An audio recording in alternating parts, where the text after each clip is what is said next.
For years, selling stressed me out. I hated the pressure, the fear of rejection, and I hated the feeling that I needed to convince people to buy. Then I read this hadith and it flipped my entire approach to sales overnight. If you're struggling with closing calls, pricing, or just feeling guilty when selling, this hadith will set you free. So make sure to watch this video till the end because we will go over what happens when you sell this way and 3 rules of selling that you can get from the hadith. And the hadith I'm talking about is the one you can see on the screen, which is, may Allah have mercy on a man who is gentle and fair when he sells, when he buys, and when he asks for his right. I won't try to say it in Arabic because my pronunciation is not the best yet. But for those of you who can read Arabic, kudos for you. But let's go over the 3 things that happened when I actually started selling this way. First and foremost, I stopped chasing prospects. Because gentleness doesn't chase. It actually invites people. So instead of trying to convince people on your sales goals, which is something that I did in the past, just pushing them very hard, I tried to serve first. I tried to serve through my content, the one that you're currently watching. I tried to serve on the calls that I conducted, and all of the serving that happened first created trust, which is the real currency in sales. Because from first principles, sales is a transfer of confidence and trust to your prospects. Confidence from you that you can help them achieve the results that they want, which instill trust in them. And the only way you build trust is by serving people. The second lesson from the hadith is that I stopped over-explaining. Because when your intention is pure, then your words become simple.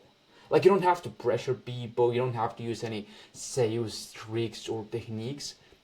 Everything is just simple clarity. Because people don't buy from pressure, they buy from peace.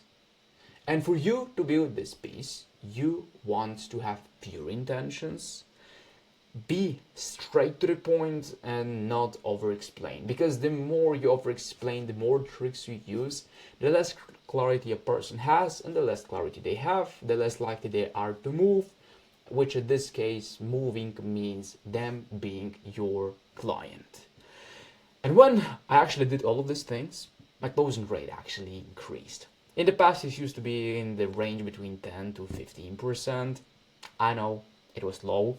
Now it's about 35. Some months I have 40% closing rate. Simply because your prospect don't buy from this pressure that you create. They buy from the peace. I'm repeating myself because I really want to nail this thing. Because when your presence is calm, the prospects feel safe. And safety sells more than any fancy script. It sounds like a paradox, but when you give it a try, you see the massive change it will have on your sales goals. Because everyone teaches you pressure, pressure, pressure, pressure.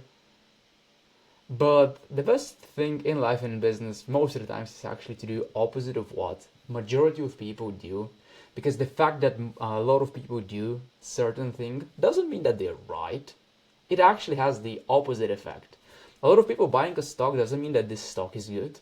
They just buy because majority does that.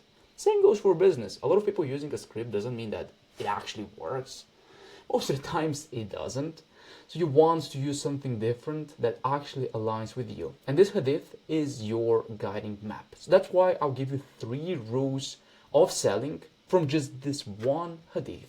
Where the first rule is that selling equals giving. It's not any taking as many people think. Selling is not you taking money from prospects. Selling is you giving value to prospects. Selling is giving hope to prospects that they can achieve the results they want. Selling is giving a product that you have that can change someone else's life. And before every sales call, asking the simple question can make a massive difference. Instead of you asking, how can I close this person? How can I get this money? Ask yourself, how can I help this person? Yes, you won't be able to help everyone with your program, and that's okay.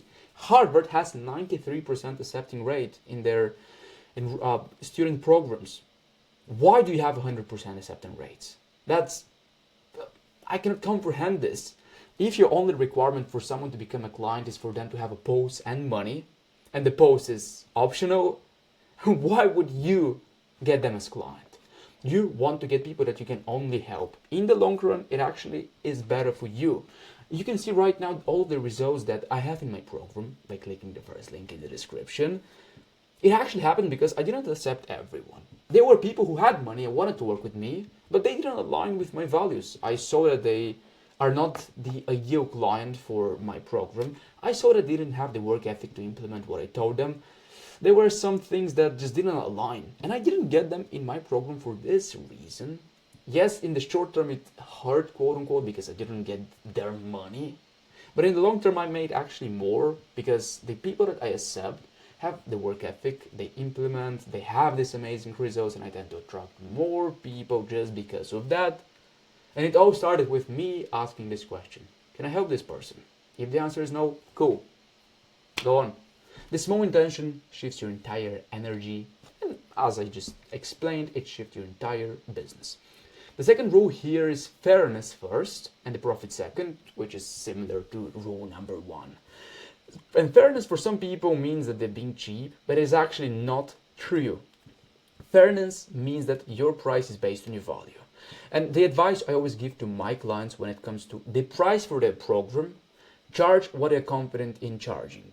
Like I can say them, hey, charge $3,000 for your program, but if the coach is not confident that the program is 3,000, if they're not convinced that the program is worth this amount, they will never be able to sell the program because they have a self-sabotaging behavior. That's why fairness is the first principle here. Be fair to yourself and to your prospects by admitting the value of your program. If you're not confident in charging a lot, no problem. You don't have to have everyone who tells you charge $5,000 for your program. No, everyone starts with low prices because they don't have the confidence yet, they don't have the proof yet. There are a lot of things that are not in check. So you don't have to listen to everyone else. And the sooner is not to underprice yourself. I'm not trying to say that. It is to deliver more than you take. At first, you want to start with lower prices because it's normal. You're not that good yet. With time and practice, yep, you can increase the price because you have the experience, you have the knowledge, you've worked with people, and it's logical for you to charge more. But if you suck at the beginning, which is what happens for most people, start low. Be fair. Charge the price that you are confident in charging. Don't listen to what everyone else says. Because this leads me to rule number 3, which is being firm in your value and soft in delivery. Yes, you can state your price clearly, you can set the boundaries, but your delivery must stay gentle. The principle here is firm value and soft heart. That's the prophetic way of selling. You want to be firm in your value, confident in what you charge, and when I say soft in delivery, I mean just over-deliver. Just over-deliver.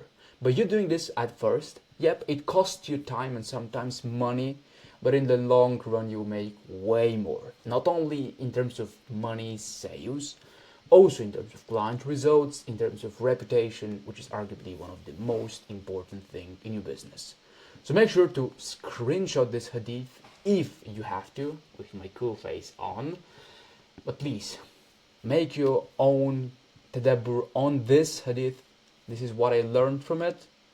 You can actually learn even more if you reflect, if you implement, and don't forget to leave a like if you found it helpful.